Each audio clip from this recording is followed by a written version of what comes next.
നല്ല ദിവസമായിട്ട് ആരും കാണുന്നില്ലല്ലോ. വേറെ പൂക്കളും ഒരിക്കില്ലേ? ഇവിടെ ഞങ്ങൾ മാത്രമേ വേറെ ആരുമില്ല. ഞങ്ങളുടെ അടുത്ത് നിങ്ങൾക്ക് തരാൻ പൈസ ഒന്നുമില്ല. നിങ്ങള് പോയിക്കോളിട്ടോ, അച്ഛൻ ഉണ്ടാവുമ്പോ വന്നോളി. എന്താ മക്കളെ നിങ്ങൾ ഈ പറയണത്? നാം യഥാർത്ഥ മാവിൽ തന്നെയാണ്. അച്ഛാ, ഇവിടെ ആരോ വന്നത് മാവിലിന്റെ വിഷം കിട്ടിയിട്ട്. ഇവിടെ ആരും ഇല്ല പറഞ്ഞിട്ട് അയാള് പോവല്ല. അച്ഛൻ ഉണ്ടെങ്കിൽ പറഞ്ഞോളി, എന്നാലേ പോവുള്ളൂ. ഇവിടെ ഒന്നും തരാനില്ല. എന്തെങ്കിലും ആഘോഷം വരാൻ കാത്തിക്കുക പിരിവിന് വരാൻ. എന്തെങ്കിലും പണിയാവാൻ ആള് ഗതി കിട്ടിക്കുക. കയ്യിൽ പൈസ ഇല്ലാത്തതുകൊണ്ടാണ് മക്കളോട് ഇവിടെ ആരെയും വന്നാൽ ആരും ഇല്ല പറയാൻ പറഞ്ഞത്. നിങ്ങൾ പോയിക്കോട്ടോ തൽക്കാലോ. നിങ്ങൾ നമ്മെ തെറ്റ് ചോദിച്ചു. നാം യഥാർത്ഥ മാവിൽ തന്നെയാണ്. തിരുമേനി എന്നോട് ക്ഷമിക്കണം. പിരിവുകാരാണ് എന്ന് കരുതിയിട്ടാണ് ഞാൻ അങ്ങനെ പറഞ്ഞത്. ഓണായിട്ട് പൂക്കളൊന്നും ഒരുക്കിയില്ലേ? പൂക്കളുണ്ടാവും. ഇവിടെ ഒഴിഞ്ഞു കിടക്കുന്ന പാടവും പറമ്പും ഒന്നുമില്ലല്ലോ. എല്ലായിടത്തും വലിയ ബിൽഡിങ്ങുകളും വീടുകളും അല്ലേ. വാങ്ങുന്ന പൂക്കൾക്ക് എന്താ വില? പൂക്കൾ വാങ്ങാനാണ് കയ്യിൽ പൈസയും ഇല്ല. അതുകൊണ്ട് ഞാൻ കൂടാൻ വേണ്ടി ഞാൻ കടലാസ് ഇട്ടേനി. കുട്ടികൾക്ക് സ്കൂളിലേക്ക് വർണ്ണക്കടലാസ് കുറെ വാങ്ങിയേനിയെ. അതിനിപ്പോ ഉപയോഗമൊന്നും ഇല്ല. അപ്പൊ ഇങ്ങനെ പൂവിടെ അടുത്ത് കാലം മാറിപ്പോയി. അതുപോലെ നമ്മുടെ പ്രജകളും. നാം എല്ലാവരും ഒന്ന് കാണട്ടെ. ഞാനും കൂടെ വരാം. വഴിയിലധികം പോലീസുകാരുണ്ടെങ്കിൽ അങ്ങനെ പിടിച്ച് ലോക്കപ്പിലിടും. ഒറിജിനൽ മാവേലിയാണെന്ന് ആർക്കും അറിയില്ലല്ലോ. തിരുമേനി ഏതായാലും ഓണമല്ലേ, അല്പം മധുരം കുടിച്ചിട്ട് പോകാം. ഞാൻ ഇപ്പൊ വരാം. തിരുമേനി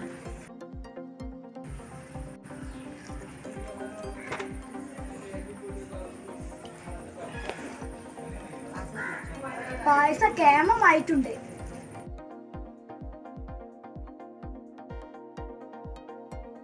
ഞാൻ മാസ്കും സാനിറ്റൈസറും എടുത്തു വരാം. രണ്ടാമത് പറഞ്ഞത് കുഞ്ഞെടുക്കണ്ട, അത് നമ്മുടെ പക്കലുണ്ട്. കഴിഞ്ഞ വർഷം ഇവിടുന്ന് പോയപ്പോ കൊണ്ടുപോയതാണ്. പിന്നെ മാസ്ക് നമ്മുടെ പക്കൽ ഒന്നേ ഉള്ളൂ. കഴിഞ്ഞ വർഷം ഒരു മാസ്ക് മാത്രമാണ് എല്ലാവരും ധരിച്ചത്. എന്റെ അടുത്ത് പുതിയ മാസ്ക് ഉണ്ട്, ഞാൻ എടുത്തു വരാം.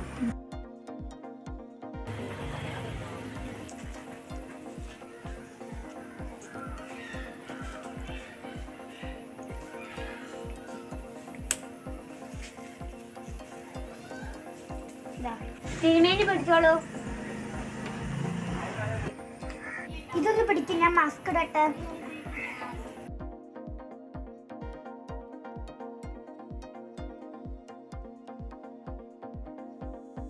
എന്നാ നമുക്ക് പോവാം.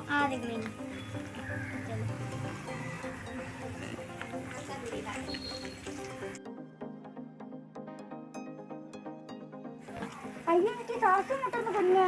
ഞാൻ ഇതൊന്ന് ഉരുക്കട്ടെ. ഞാൻ ചെയ്യാൻ പറ്റില്ല. സാരമില്ല, ഞാൻ പുറത്തങ്ങിട്ട് വെക്കാം. ഇതൊന്നും എനിക്ക് ശീലമില്ലല്ലോ കുഞ്ഞെ.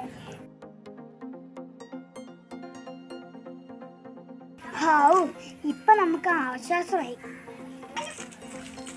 അതെന്താ ആൾക്കൂട്ടം അവിടെ? അതിൽ ലേലം വിളിക്ക തിരുമേനി. എന്താണ് ലേല വിളിക്കുന്നത്? അത് സാധനങ്ങളൊന്നല്ല തിരുമേനി. തന്തയ്ക്കും തള്ളയ്ക്കും വയസ്സായ ഓരോ നോക്കാൻ മക്കൾക്ക് മടിയാണല്ലോ. അങ്ങനെയുള്ള മാതാപിതാക്കളാണ് ലേലവിളി നടത്തുന്നത്. അതിൽ ഓരോ മക്കൾക്കും പങ്കെടുക്കാം. ആരാണ് ഓരോ നോക്കാൻ തയ്യാറാവുന്നത് ഒരു അച്ഛനും അമ്മയും പൈസ കൊടുക്കണം. മക്കളെ സ്വഭാവം അച്ഛനും അമ്മയ്ക്കും നല്ല അറിയല്ലോ. അതുകൊണ്ട് ഓരോ നോക്കിയാല് ഓരോ കാലശേഷം നോക്കണവർക്ക് പൈസ കിട്ടുകയുള്ളൂ. മതി, നമുക്ക് മടത്തു. ഒരു കാഴ്ച കാണാനുള്ള ശേഷി നമ്മുടെ മനസ്സിനില്ല. നാം തിരിച്ചു പോവുകയാണ്. അയ്യോ തമ്പുരാനെ, അങ്ങനെ പെട്ടെന്ന് പോകാൻ പറ്റില്ല. നാം അവിടെ എത്തിയിട്ട് ക്വാറന്റൈന് കഴിഞ്ഞ പോലെ. അത് പറ്റില്ല തമ്പുരാനെ. ഒരു നാട്ടിൽ നിന്ന് മറ്റേ നാട്ടിലേക്ക് പോകാൻ കൊറോണ ടെസ്റ്റും വാക്സിനും എടുക്കുന്നു. എന്നാലേ പോകാൻ പറ്റുള്ളൂ. അത് ഇപ്പൊ തന്നെ എടുക്കാം. അങ്ങനെ പെട്ടെന്ന് വാക്സിൻ എടുക്കാൻ കഴിയില്ല തമ്പുരാനെ. വാക്സിൻ എടുക്കുന്നതിന് ആദ്യം രജിസ്റ്റർ ചെയ്യണം. ഒന്നാമത്തെ വാക്സിൻ കഴിഞ്ഞ് രണ്ടാമത്തതും എടുക്കണം. അതിനെന്താ കുഞ്ഞെ, രണ്ടും ഒരുമിച്ചെടുത്താലോ? അങ്ങനെ പറ്റില്ല. രണ്ടാമത്തെ വാക്സിൻ കുറച്ച് ദിവസം കഴിഞ്ഞിട്ട് എടുക്കാൻ കഴിയുകയുള്ളൂ. അതുവരെ അങ്ങ് ഈ കേരളത്തിൽ നിന്നേ പറ്റൂ. നമ്മുടെ പ്രജകളെ കാണാൻ വർഷത്തിലൊരിക്കൽ ഒരുപാട് ആഗ്രഹിച്ചു വരുന്നതാണ് നാം. വരുമ്പോഴൊക്കെ എന്നും ഓരോ പ്രശ്നങ്ങളാ. നാം അടുത്ത തവണ വരുമ്പോൾ പ്രശ്നങ്ങളൊന്നും ഇല്ലാത്ത കേരളം കാണാൻ കഴിയട്ടെ എന്നും ആഗ്രഹിക്കുന്നു. എല്ലാവർക്കും എൻ്റെ സ്നേഹം നിറഞ്ഞ ഓണ ആശംസകൾ.